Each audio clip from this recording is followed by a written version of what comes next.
All right, and welcome to, no, Christopher, it's just starting. You're absolutely right. We are just getting started, so you are here on the right time. So I was letting everybody know and explaining that so we got a chance to have Grant come in and answer some legal questions. We had been meaning to get him on the calls last couple of days, and we had such great information and questions. We weren't able to get quite as many questions answered by Grant as we had hoped for. So we asked Grant if he could make some extra time to come join the group, and he did so willingly. So we were able to get him on today and join us. So a little extra bonus call for all of you that were able to hop on with us today, as well as we'll have the recording. And then the VIP call will be starting right after this. So all of you here on Zoom with us, we'll make sure you get a link to that call to join us right after this for a little open Q&A with Roland to get your questions answered. This is exciting because if you guys know, attorneys cost a lot of money, and Grant Teeple is actually our M&A attorney, and he's not cheap. So the fact that he's willing to take an hour out of his time and join us today, answer questions, this is such an amazing bonus. And again, apologies that it was last minute. We were begging and pleading to try to get him, and we were able to make this work. And so we wanted to shower you guys with as much bonuses as we can when we can, and this just happened to work. So we're so excited that you're able to move your calendar around today to join us with Grant. It's going to be really, really fun. And I think many of you that have enjoyed the challenge with us so far, you know that we love to give back. We love to answer your questions. And like Matt said, there's been so many questions around the legal components of structuring a deal. So what's better than just to put the attorney on the phone with you guys and let him help answer those questions for you. So super excited to have everyone here. This is going to be fun. And I spoke to a lot of you guys last night. So man, I am super pumped to be working with a whole bunch of you guys. Matt and I were talking about this morning. What a great group. We're so thrilled to be able to continue this journey with several of you guys. So welcome everyone. Let's see, we're going to be getting started in just a minute here. Tell us something good in the chat, guys. Hi, Roy, how are you? Share with us something really fun today on a Friday. We need a fun Friday. So I'm drinking my coffee because I'm kind of needing a little pick-me-up. So you guys give me a pick-me-up today. So give me something fun today on this Friday. Put it in the chat box. I got most of this. Ah, nice, Roy. Good deal. That's awesome. Anyone else? Come on, give me some love. I want to hear, I want to say hi. Amara, hey Amara, I'm super excited. Look at all the fun stuff we've got planned together. Roy, nice. Christopher, awesome. I know, I'm excited, Amara. It's going to be fun. You're going to be sick and tired of talking to me. We talk all the time. Let's see. Who else we got? Anyone else? Anything fun on a Friday? Come on, I cannot be the only person. Matt, what about you? Anything fun this weekend? Anything fun this weekend? Well, I don't know if we got anything fun this weekend. I mean, we got a couple calls, so I call that pretty fun. I do too. I always have a good time with these calls, so I look at that as some fun for me. So that's where I'll be here Saturday, 1 o'clock Central, hanging out with y'all, and probably going out on Sunday and having a nice little hike with the pups out here in beautiful Austin on a nice socially distant stroll through nature. How about that? Got it. Well, hello, Mr. Grant Teeple. How is our favorite attorney? I am doing well. How are you all today? I am good. Look at that. Yes, Andrew, look at Grant's VIP office. You know, when you're as a big deal as Grant, you got to have a big deal office. So that's right. Hey, Grant, where's your? I know you're in San Diego. Where are you? Have all these fancy things on your wall, and you know. Yeah, how's it going? My staff isn't here, so no one to bring me coffee. Oh, I've got coffee. Yeah, I'm here in sunny San Diego. We've got it's a pretty nice day out here today. It's going to be about 70 degrees, and they've opened our beaches again, and some of our restaurants are opening this weekend, and next week, hopefully we're going to thaw out a lot more. They've canceled all the school for this upcoming fall for California state schools. So that's what they did? Really? Oh, no, excuse me. No, in you're going to be doing distance learning. Oh, I gotcha. Okay. No campus, that means no college campus. That means no football games and basketball games and all the college life that I really feel bad for the students. I had a good time in college, so I yeah, my youngest son just graduated yesterday from college, but he can't walk the stage, so I totally get you. Hi, Roland. How are you? I am fantastic. How are you guys doing? Good. Doing Awesome. well. Well, Grant, welcome. Thank you. Hey, Matt, how you doing? Hey, Dee.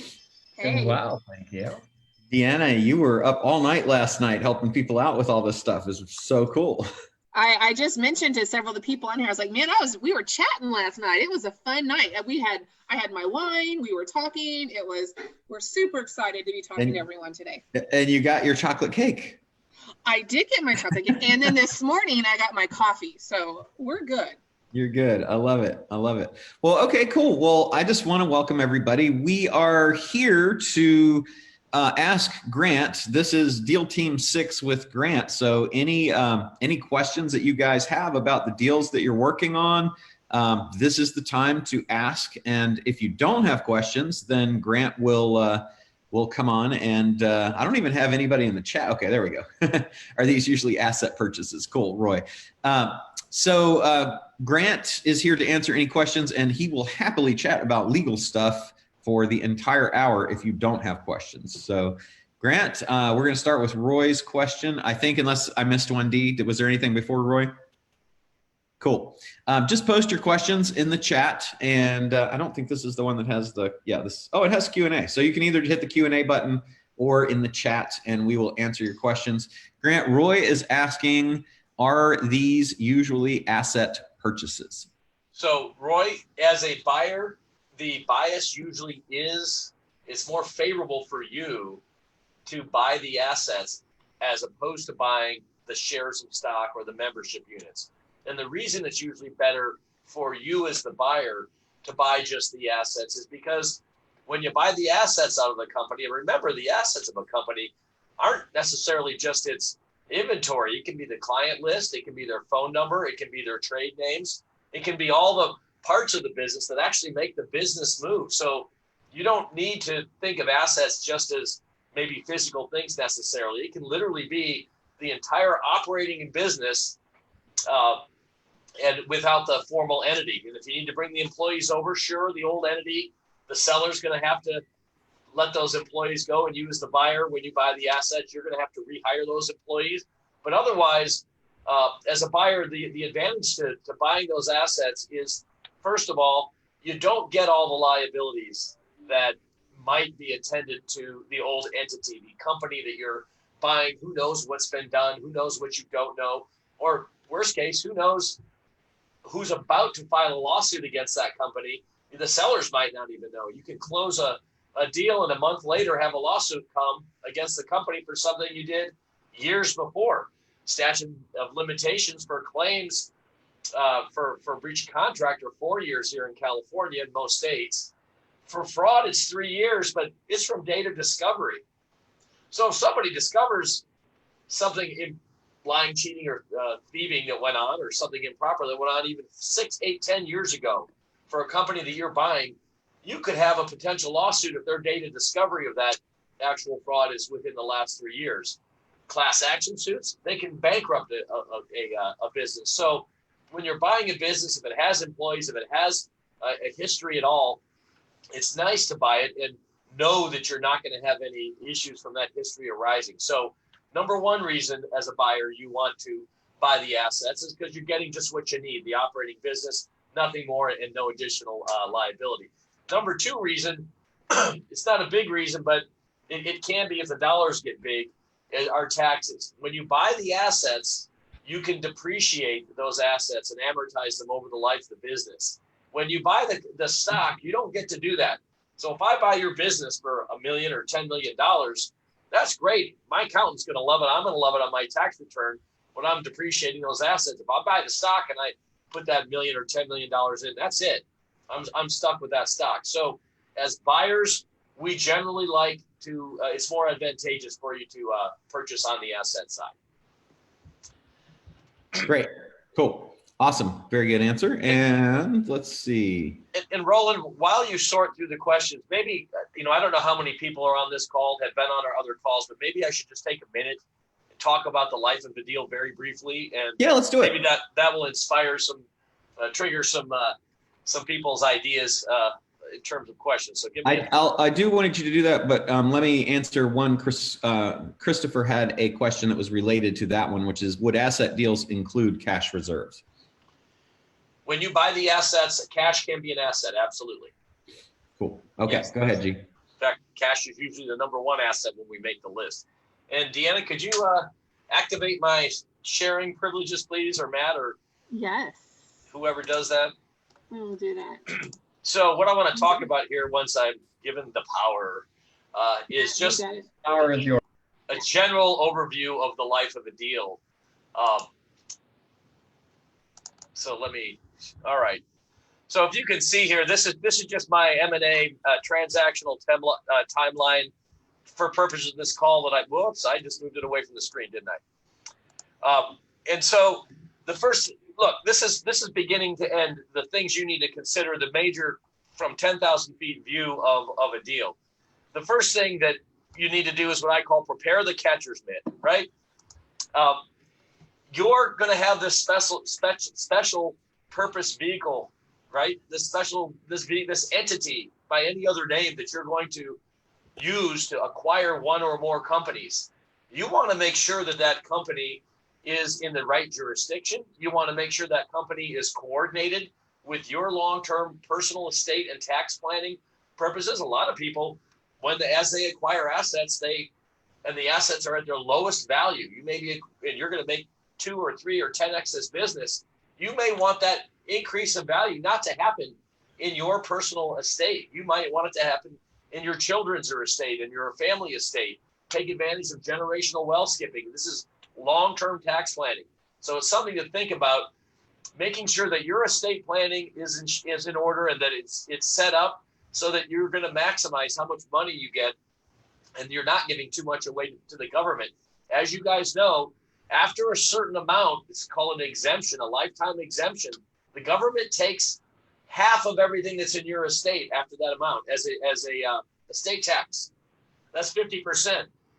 If you work with us or any good estate planning attorney, we're going to make sure that number is 0 or less, because during your lifetime, you can engage in certain transactions that spread out the value of these assets before they become wildly valuable amongst your kids and other relatives. So it's something to really think about as you move into building your empire, how you hold it for tax purposes and how the estate plan looks. So think about that. That's my encouragement for all of you to really review your estate plan. It's a good idea too, especially if you're married, to have your affairs in order, because, especially in an age like today, things can happen quickly, and it's really a valuable asset. Now, once that catcher's mitt's ready, right, that's going to receive this valuable asset and hold this asset in the most tax advantageous and tactically appropriate and asset protected manner that you may need. You're ready now to go out and start, playing ball, as it were, to catch some of these balls. Step 2, you're going to identify the target and enter into preliminary discussions. The legal element, remember, this is the legal call today. The legal element to this is that you may want to use a non-disclosure agreement, an NDA. Now, we don't like signing documents that we don't have to, but you'll find sometimes when you're negotiating with people, they're going to be a little hesitant to tell you about their key vendors, their key employees, their key clients, the key contracts, their key marketing, the things you're going to want to know about to help you decide if you're going to be buying the business or not. Sometimes you can offer them an NDA, and that's going to make them feel better about releasing that information. So, the general rule is don't sign anything you don't have to, but an NDA can be a powerful tool that you use to get the seller to be more comfortable. And so we can talk about NDAs a little bit more detail if you have some questions, but in an NDA, you really want to be describing what it is that we're keeping confidential narrowly enough so that you're not afraid if you don't do the deal that you're going to have some improper limitation on what you do going forward. Now, you've gone through, you've looked at the business preliminarily, you might have seen some information under an NDA or not, makes you feel comfortable with what they're telling you about the company. You're going to take their representations on face value, and we're going to say, you know what, let's do a deal. Assuming what you're telling me is true, Mr. Seller, here's what I'm going to offer to you. Here's our deal. And we're going to create then the letter of intent. This letter of intent must contain all the material terms, and I think it is more important than any other document in the deal. And the reason for that is because I have never seen anybody get more than what's in the letter of intent. I've only seen people get less than what's in the letter of intent. So if you need certain things from this transaction as a buyer or a seller, either side, you really want to make sure that the important terms are in that. And you see, I've listed some of the common important terms like price, maybe special payment terms, all of the different ways Roland showed, the 153 different ways you can acquire a company without cash. Those would be in the special terms. If you want an employment agreement or a golden parachute, this is the place it needs to be in there. They won't offer it to you later. If there's a breakup fee, you're worried that this seller may be wasting your time, and you want to make sure all the time you spend doing due diligence and all that is covered and gets paid for. Breakup fee is also a good way to tell if the seller, it's kind of a filter to see if they're for real, because they typically, if they're not for real, they're not going to expose themselves to that kind of a liability. Exclusivity is just that. When you go to buy a company, you want to make sure that you don't create a bidding war for yourself against other people for this company. A buyer, you call the buyer one day, you talk about buying the company, you start talking about terms. If you're doing a letter of intent without exclusivity, they're going to be super excited. I'm going to sell my company. They're going to tell everybody they know. They're going to tell their competitors. They're going to tell their business people. Someone might say, well, hell, I'll pay that much for it. I'll even pay more. And so what you've done is not only are you wasting your time, but you've created now a marketplace, if you will, an auction for this company that you might not win.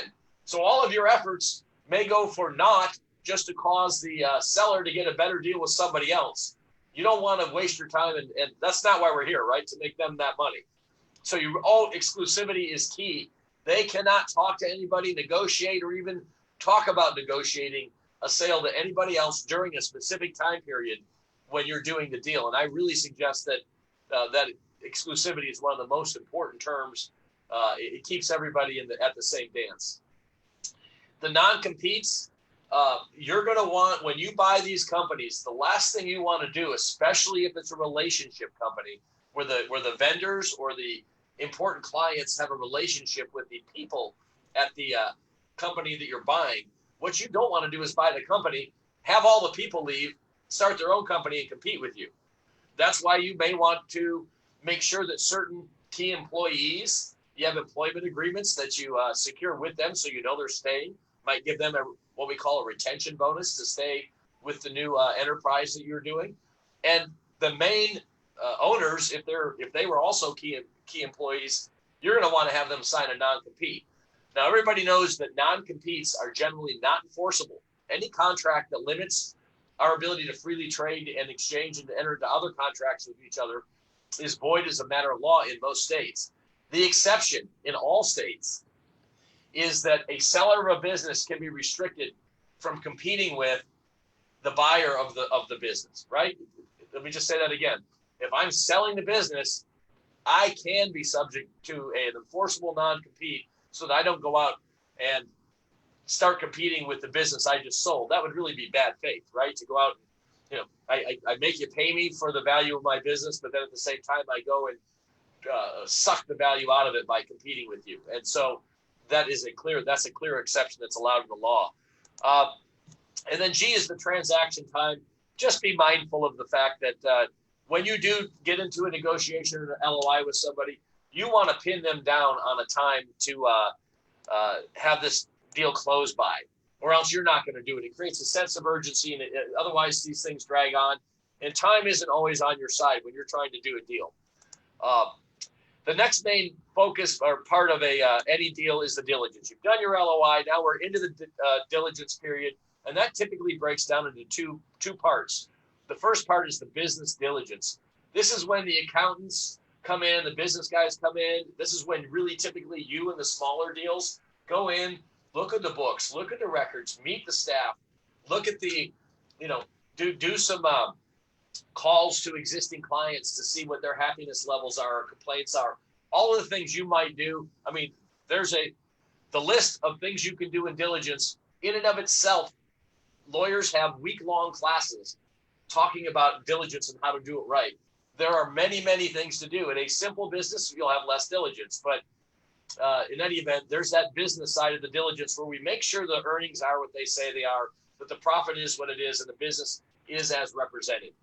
The next part of that is the legal diligence. Well, fine, you make all the money, you say, but do you really own your code? Do you really own your IP? Are there any contracts that would affect or prevent us from doing this deal? Are there any laws that are going to affect the transaction? And so there's, we want to review all those contracts and any important contractual relationships to really make sure, from a lawyer's perspective, that you're getting what you think you're getting. Finally, if we think that the company makes enough money and they have all their legal affairs in order, you've passed both A and B diligence, then we go into drafting. Now, we had a whole class before just on the SPA that I'm sure Roland recorded that you can go watch. And I went through the SPA and all the important parts of the SPA, stock purchase agreement. We went through a stock purchase agreement and saw all the important parts. For those of you who want to do an asset purchase agreement, you can see that's referenced here too. You can look at that same video and listen, the distinction of whether you're buying stock or whether you're buying the assets, again, has to do with liability and taxes.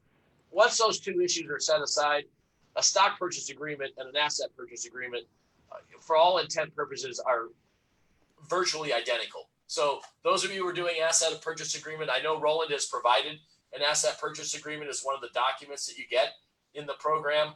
But if you look at the stock purchase agreement class that we did, I think you'll find it interchangeable in terms of the important material parts of that agreement. And we can look at that or any of the other documents that you all may have questions about if during this question and answer session. So finally, we get done. We document the case. Everybody signs off. Great. We move to the closing. We have a big party. There's lots of champagne. Everybody's happy. Be mindful of the fact, and this is a negotiating term for you, when you're buying, let's say you're going to buy a business for what's effectively $1 million in value. Let me stop the share here now. You're going to buy a company for what's effectively $1 million in value. Let's say that typically we'll have a 10% reserve. It can be more, it can be less. It depends on the company, the amount of risk there is. When you pay that, when you agree to that $1 million, however that consideration, that deal stack is, however all the different forms of consideration, remember at the end, there's going to be an escrow of 10% or whatever you agree on. You don't necessarily have to take that 10% and set it aside in a safe bank somewhere. If a seller, if I'm on the seller side, I'm going to push for you to do that. That gives me more certainty that I'm going to be paid. But many sellers will treat that escrow just simply as a holdback, meaning, yes, you agreed to $1 million for all of the deal stack consideration that Roland showed you, but 10% of that you may actually be able to defer by just holding it back and agreeing to pay that later. And that's on top of any seller financing or other terms you might have. Following the closing, then, there's usually some post-closing activities. A lot of times you have to leave a certain amount of cash in the business. We agree on what the cash will be on a certain date. We let 60 or 90 days run, and then we look back and see, with all the money coming in and out of the business, was that actually the amount of cash that's left in the business? And if there needs to be a true up, we'll true up. So that's, from a 10,000-foot view, Roland, what I think the life of a deal is, and maybe that will trigger some questions from folks. I love it. Very, very cool. Okay. Well, we do have some questions for folks, so that's cool.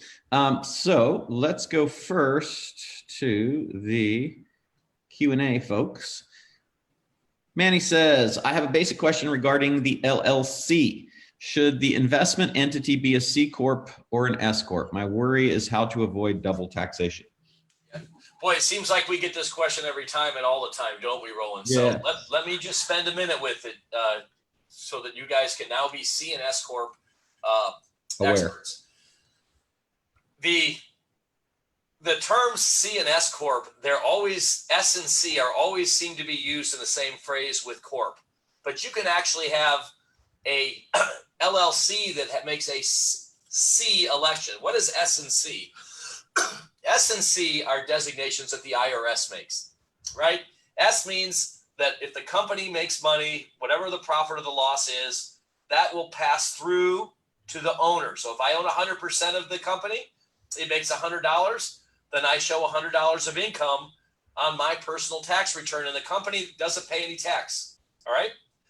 A C corporation, again, this is an IRS designation. When it makes money, and at the end of the year, it has $100. Well, guess what? It pays tax on the profits that it makes.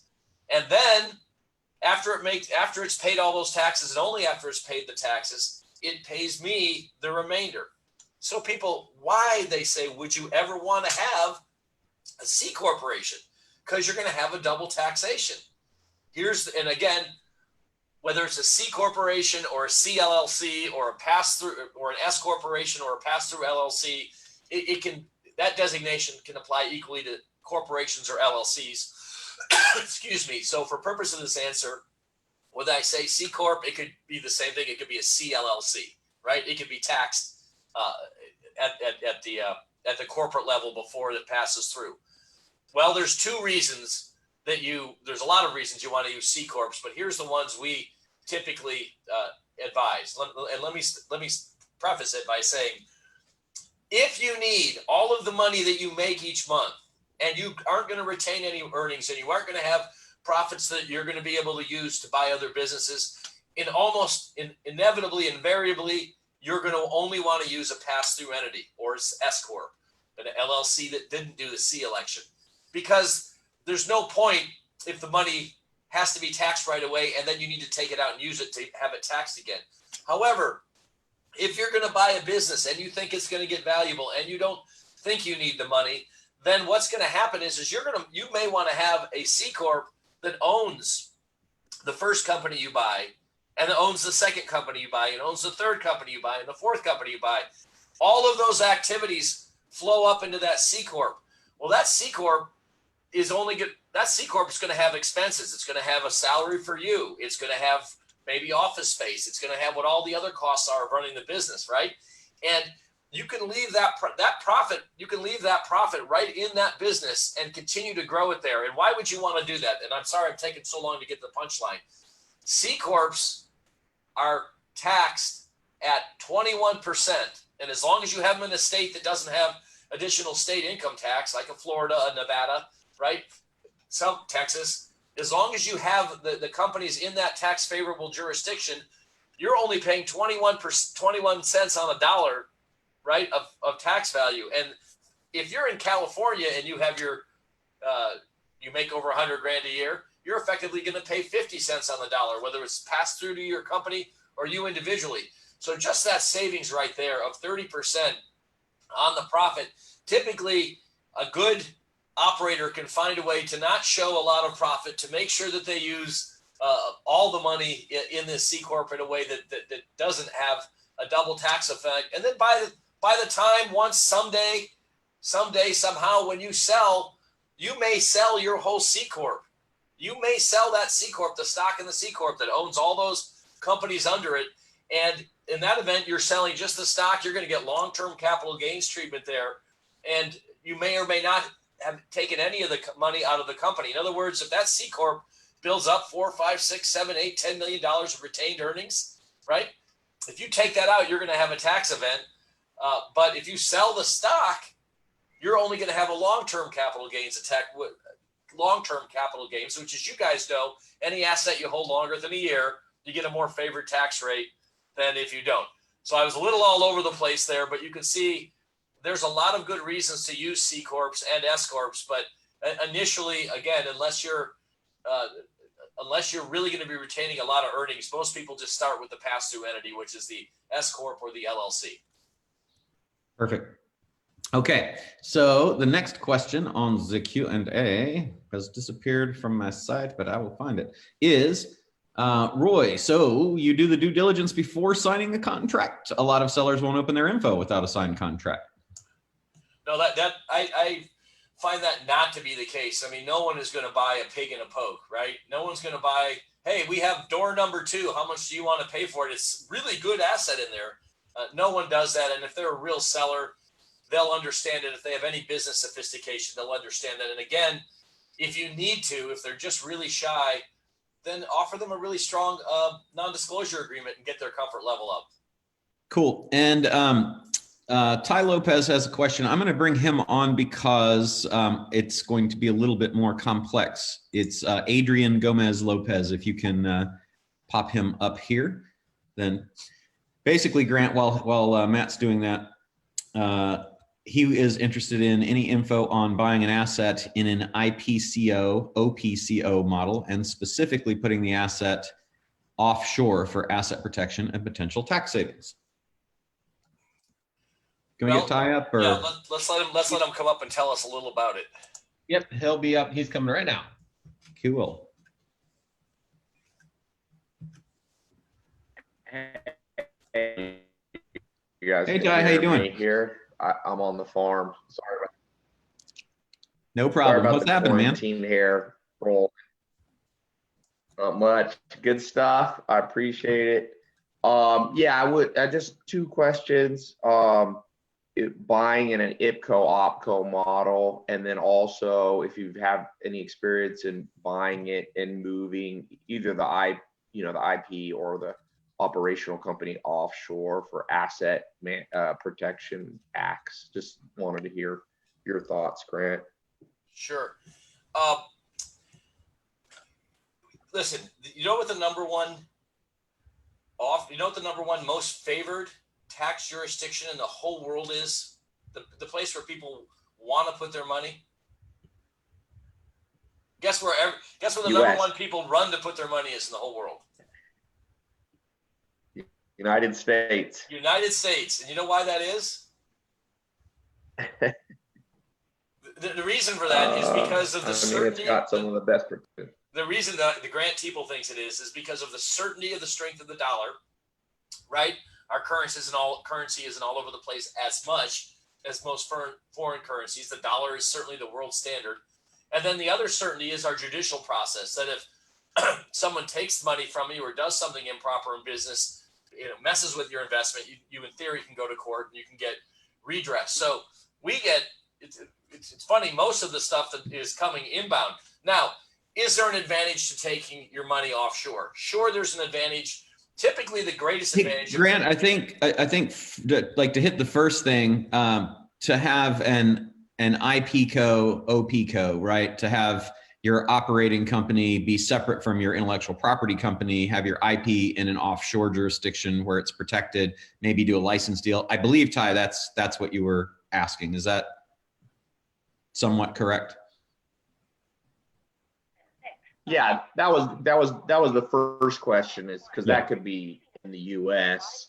I've done some deals where we separate out the IP and the operations and license the operations. Absolutely. Love that model a lot. And then I was kind of doing, from there. I've done the IPCO/OPCO in the US, but I'm looking at potentially doing the IPCO offshore and run the OPCO either offshore or in the US. Yep. So separating the IP from the company is a great way to. It has lots of advantages. Sometimes there's disadvantages. One of the advantages could be that later, when you go to sell the company, you may or may not need to sell the IP, and you may or may not want it to be in the company. You may be just licensing it, as you said, to the operating company.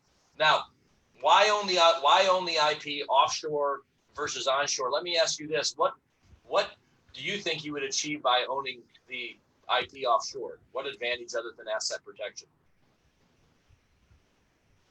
Or if it's a pure asset protection play, that's a great play. I will tell you that if you have significant U.S. operations, and if you're a U.S. citizen, and you get on the wrong side of a federal judge, they'll do what they did with F. Lee Bailey, who put all his money offshore. And he said, hey, it's offshore. It's with this trust. I'm just a beneficiary. I can't get it back on. So the judge put F. Lee Bailey, the famous lawyer, in jail until he found a way to order the trustees there to get the IPN. So yes, offshore planning is great. It can be great for asset protection, but I truly think that you can likely structure within the United States a way to hold the IP separately that may be a little bit more, will be equally as safe as being offshore. And let me just close by saying, as somebody who goes to trial every so often, when you go into a courtroom and your client has an offshore corporation or a bank account in the Caymans, the stink factor goes up immediately. Everybody's looking at you out of the side of their eyes. So if you are going to try to do an asset protection structure, unless there's something unique about the offshore plan that you have in mind that I'm not mindful of, I would recommend that you might consider an onshore structure, a more domestic structure that won't have people looking out of the side of your eyes at you. So for that, is there a state maybe you like better, like Nevada or Wyoming or Florida, things like that? Yeah, the privacy states, Nevada and Montana really, and Utah to some extent, really tend to have very strong privacy and are secrecy friendly, if you will, in terms of not having to disclose. But remember, asset protection, there's two ways of it to do asset protection. It's a fascinating subject. We can spend an hour doing that. One way to talk about asset protection is they can't find out who the owner is. And the other asset protection scheme is, well, we know who the owners are, but the way we built that, you just can't get to it for whatever the legal reason may be. Let me tell you a really easy piece of asset protection that a lot of people don't really understand is available to them. There's an item called a family limited partnership. So if you're married and have kids, you form this family limited partnership. Remember, I talked about the catcher's mitt in the beginning. That maybe part of it could be a family limited partnership. And you give your family members percentages of this family limited partnership. And then you start putting assets into this family limited partnership. Perhaps it's the IP like you talked about. Then you do something to get yourself sued, or somebody's after you, or the FTC's after you, or whatever it may be. And they come running at you and they look at what you have. Well, all you have is your percentage ownership of the family limited partnership. The assets are in the partnership, but all you own is the percentage. And so when they go to execute their judgments against you or threaten to sue you or whatever it may be, you could say, great, you can never get to the assets. You can only get to when and if they decide to make distributions to me in an amount equal to whatever my ownership is, you can get a charging order against that little amount. That's a super inexpensive asset protection technique. But let me tell you, when the creditors come along and they see that situation, they go, oh man, okay. And then that's when they make their deal. You make some kind of deal to buy them out of their position. Otherwise, you just sit back and let the family limited partnership become more and more and more value. And maybe sometime in 5 or 10 or 15 years, sure, they'll make a distribution to you, but no creditor's going to wait that long. So I know I went a little further than you wanted in the question there, but again, intelligent domestic asset protection planning, I find to be better, faster, stronger, and cheaper for the clients and more low profile, frankly, than having offshore accounts for no reason. If you have clients who are offshore, if you have businesses that are offshore, there's a lot of great planning you can do and take advantage of the different tax jurisdictions. But to just go out there and hold the asset, I generally don't find that to be more effective or cost-wise or asset protection-wise than just a good domestic plan. Great. Good stuff. I really appreciate it. That was good. I'm going to look into that. It's FLP, you said? Family Limited Partnership. We call them FLIPs, FLP. Yep. Awesome. Okay. Congress built it just for you, and it has that great asset protection feature. And again, if you're going to ultimately be giving everything to your family, why not start giving in the ownership percentages now? Maintain the control for yourself. You can own 2% of that family limited partnership and control the whole thing, and nobody can outvote you ever. All right? And so why not control the assets, but let the value flow down to your family? Yeah, I like or it. Even a trust. Or even a trust. And you get built-in asset protection. Last word on asset protection. My experience in front of judges and just regular folks is if you build something for the purpose of having asset protection, they think you're trying to hide something or get away with something. That's just kind of a presumption that many people have going into it.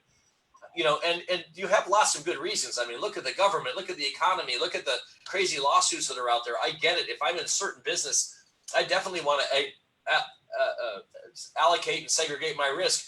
But funny, when we form a corporation, that's really a form of asset protection, isn't it? This special purpose vehicle entity that you're going to do is really a form of asset protection in here. It's not perfect. And I don't believe there is a perfect form, but it really is.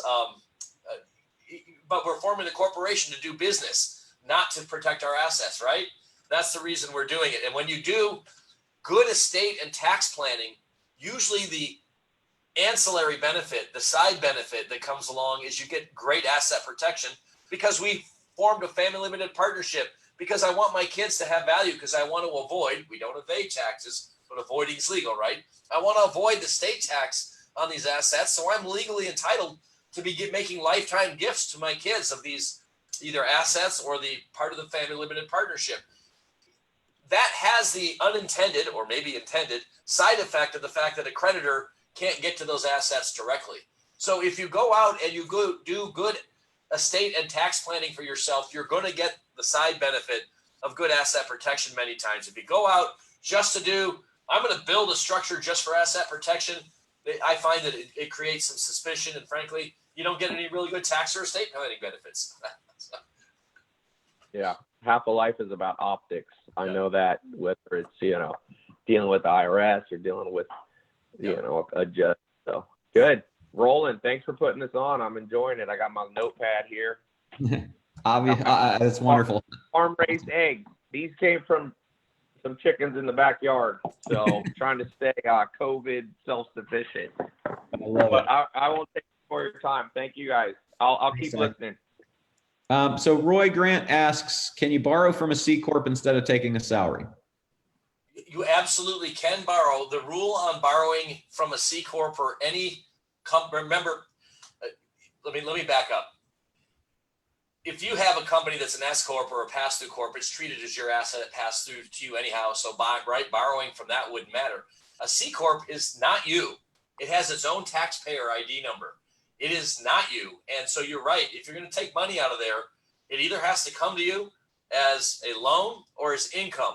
Theory could be a gift, but for our purposes, a loan or income. Now, if it comes as income, you're going to pay the regular tax. If you take a loan, obviously there's no tax to you, but you do have to pay it back. And on top of having to pay it back, you have to pay the minimum interest rate that is as set forth by the IRS in its regulations. You just can't make yourself a sweetheart loan, keep the money, use it, make a bunch of money, and then someday give it back if you decide to. If you decide not to give that money back, it's going to be treated as forgiven debt. And that forgiven debt is treated as income to you. You borrow $100,000, you spend it in Vegas, and you can't pay it back to the company. You've got $100,000 of income because forgiven debt does create income. But the answer is yes. You just have to pay a reasonable interest rate. And I think right now that's right around at least 2%. Awesome. Thank you. Roy says, what about Puerto Rico? Well, so what about Puerto Rico? If you're asking about, there's a tax plan that's out there Puerto Rico offers. And if you go there and you create your residency there and you stay there long enough, you get really super favorable tax treatment. The limitation is you're on an island and you've got to stay there a long time. And I'm not sure if that's the question you were asking. Okay. I think it was just generally Puerto Rico, your thoughts. Yeah. It's great if you like an island. Okay. So let's see. What are your thoughts on doing a stock purchase and applying? This is from Andrew. What are your thoughts on doing a stock purchase and applying for a PPP loan as part of the deal stack? If the company that you're buying is eligible, why wouldn't you take that free money? Yeah. And yeah, definitely. Let's see. Amara, is it true that non-competes don't really mean anything in California? Oh, and then she said, okay, that answered my question. But I think just hit that one more time, just because I do think that is an important thing. Sure. Non-competes, anything. I mean, you'd be surprised at the agreements the courts strike down if they feel like it creates a encumbrance in commerce in any way. Any document that does that is void as a matter of law, especially in California and in most states.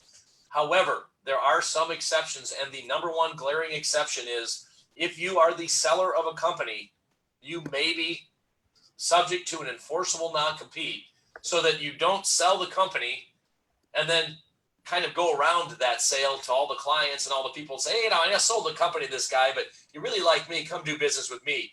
So you're allowed to have that kind of a non-compete. Non-competes, however, in California and anywhere that I've seen them, have to be reasonable. What does that mean? Time and geography typically. Time, I rarely see them go past 5 years. So usually they're 5 years or less. Frankly, 1 to 3 is more common in my experience. And geography. If your company operates in the state, then I can limit your activity in the state, but I probably can't say you can't go to a different state. I can maybe be able to limit you in all of the U.S., but if you're doing business in all of the U.S., I probably can't limit you. It wouldn't be reasonable for me to limit you worldwide. Okay, cool. And then we got. I see Adrian followed up with the non-competes if they combine the sellers and the employees. Yeah, you can't ever have an employee sign a non-compete. So what do you do to keep employees of the company you're buying from taking off and competing? The number one most used tool in that is to, as part of the closing process, right, before you actually paid the money, just before you have the selling company enter into a new agreement with the employee, and usually there's kind of a retention bonus or some extra consideration.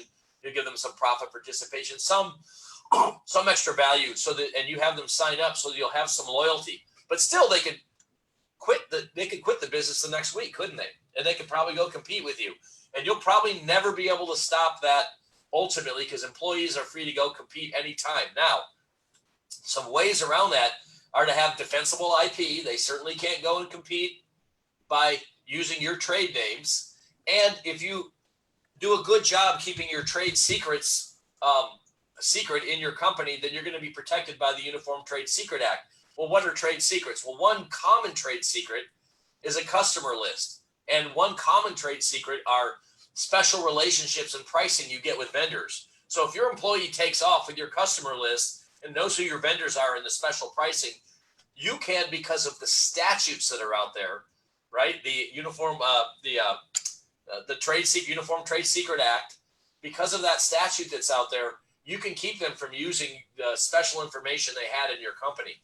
But at the end of the day, if your business is a business that's readily identifiable and people can see what you do either online or by coming in to your store, and there aren't really any secrets, at the end of the day, it's really difficult to stop an employee from competing unless they're stealing from you. So sorry, that may be a longer answer than you needed, but there you have it. I think it's a great answer. Sam, I didn't understand you. Sam, you said what class, but that was probably something else we were talking. Can you just type in the chat what that was, and then we'll catch that towards the bottom. Let's see. Lynn, I'm looking at a childcare business. Revenues 20% compared to pre-COVID. So I guess they're down to 80%. It does have real estate. How do I structure with a minimum or zero down? So not really a legal question, more of a structure question. And there's a million ways to do it. So if the revenue is at 20%, then I mean, it's just a straight negotiation doing all the stuff that we talked about, man. So that's, if you have a more specific question, Lynn, happy to answer it. Josh, great to see leaders still being active students regarding TIE. Yep, absolutely. We study TIE. TIE studies us. It's smart people study smart people. And Ty's got his books in the background, I saw, which is awesome as well. Matt has a couple of Facebook questions. What you got, Matt? Yeah, so the first one was from Andrew, and he was curious from Grant, is it a good idea to look into legal filings to find motivated sellers? So there are people who make a whole business of doing that. And so the answer is yes. Companies that are in bankruptcy, companies that are being sued, companies that are owned by people who have died, where there was a single owner of the assets basically in the probate, you can find real deals in there. All right. Well, there you go. What else? So this is an interesting one. This has come up a couple times. So regarding the catcher's mitt, Al is asking, do I need to have a physical presence in the state that I file an LLC? I've read conflicting things online. I live in New York, but want to file in Wyoming. The answer is yes. Different states have different minimum contact requirements if you're there. And, you know, a lot of times if you have an office space and a mailing address and what's called a registered agent, someone who can accept service and process, in many states that's enough. So it isn't a lot, but there will have to be something. Now, are you required to have an office? No, but you will need some kind of mailing address. All right. And again, it depends on the state. There's probably states out there that do require an office. I'm just saying, but typically it's not much of one. And you'll find, especially in these jurisdictions, Delaware, Nevada, Utah, Montana, Texas, that people like to go to for tax reasons and for asset protection reasons and for all the other reasons that they're corporate friendly. You'll find in those states there's services that will help you form the company and give you everything you need so that you're compliant in that state. Cool. And also, I see what Sam was asking about. We didn't have an SBA class. We did have an LOI class, and we've done a couple legal calls, Sam. So if you have a specific question about SBA stuff, though, feel free to ask it here. And did you have any more over there, Matt? I just got one more. I think it'll be a short answer, though. If I file my LLC as an S Corp, can I switch to a C Corp at any point in time? The answer is yes. There are limitations on when and how you do it, but the answer is yes. Cool. Okay. And then we have, there was one before I thought, Andrew, any advice on language in your NDA if you're talking to a competitor or a bolt-on acquisition target that might have confidential information that overlaps with your confidential information? Well, yes, that is one of the most difficult conversations to have. And it's usually in the beginning when one competitor is going to buy the other, but no one knows if the sale's really going to go through. And nobody wants to open up their kimono and show you what's under it if they're the competitor, because they're going to, obviously you're going to learn things. And so many times what will happen is they'll have the lawyers and the legal team come in and sign non-disclosure agreements and go and look at the competitor for you. And hopefully you trust the lawyers not to come back and just make all the disclosures you shouldn't. But sometimes there's third parties who go in, excuse me, and do the due diligence initially to make sure. But at some point it does become a matter of trust. And in terms of the magic language, there's a million ways to write it, but a lot of times it does become a matter of trust. Now, having said that, let me give you the lawyer answer. A non-disclosure agreement, for it to be enforceable and effective, requires the person who is seeking the protection, right? I don't want you to tell them what I'm going to show you. Keep the secret for me. I'm the person that is seeking that protection. It requires me to be very specific about what that information is. And so you would want to make sure you're clear in that non-disclosure that you're going to see the books and records from this time period. That's very specific. You shall not discuss that. You're going to see our how we make the secret sauce that goes into the hamburger. We're going to show you the Krabby Patty formula, and you're not going to disclose it. If you're that specific, it would be enforceable. So my one suggestion for it to be useful is to make sure you're specific about the information you're trying to protect. Awesome. Very cool. I think that we see one more pop in. Let's see. Can the landlord terminate my lease for 2 payments late due to COVID? That's Lynn asking that. Well, that's going to depend on what state you're in. If it's a residential state, if you're in California, it doesn't sound like they're going to be able to right now. They can terminate your lease. They may not be able to evict you. VA commercial lease. If it's a commercial lease, there have been many businesses who have attempted to assert that the COVID-19 here is an act of God, and therefore we have what we call force majeure, which is a legal concept that means there is an event that is an act of God that is nobody's fault, and because of God doing what God did, that relieves me of my duty to pay the rent in this case. lots of folks are trying that now. A lot of contracts have force majeure clauses in them, which says you're waiving that too, and that's pretty typical for a lease to have that. So you might want to check your lease to see if that's in there, and if not, maybe give it a run. Consult with an attorney in your jurisdiction, though. Love it. All right, and with that, I believe we are done. Let me just see. Oh, we got a couple Q&As that popped up here. Okay, one was just a comment. Roy, is there any good situation when you would want to buy the stock instead of the assets? I think we talked about that, but do you have anything you want to add to that? Well, the answer is yes. Sometimes you have to. A lot of times that we come along with a company that has contracts with key vendors that the company's no good without that contract. And those contracts will have a term in them, 5-year, 10-year license agreement, that you can't get that license agreement again. You can't force the licensing company to transfer that license to your new special purpose vehicle, right? They won't do it a lot of times. And so a lot of times because of contracts, maybe laws or other factors, that the company, you just can't do an asset purchase. And sometimes also the seller won't sell you the assets. If I'm a seller, I don't want to sell you the assets. I want to sell you my stock so I can get long-term capital gains treatment on the stock. If my company sells the assets out of the company, I may or may not get that treatment. So typically, either the seller requires it or there's some contractual situation or legal situation that just makes it impractical to do an asset purchase. And you just have to. Sweet. Awesome. Well, thank you, Grant, for being on this call. Thank you guys all for coming on and getting your questions answered. Also, thank you, Matt and Deanna, for your basically nonstop presence in this entire program. Really, really appreciate that. And what is happening next in, say, I don't know, 7 minutes from now? You see that we have a VIP. So Matt, do you want to share a little bit about our VIP call next?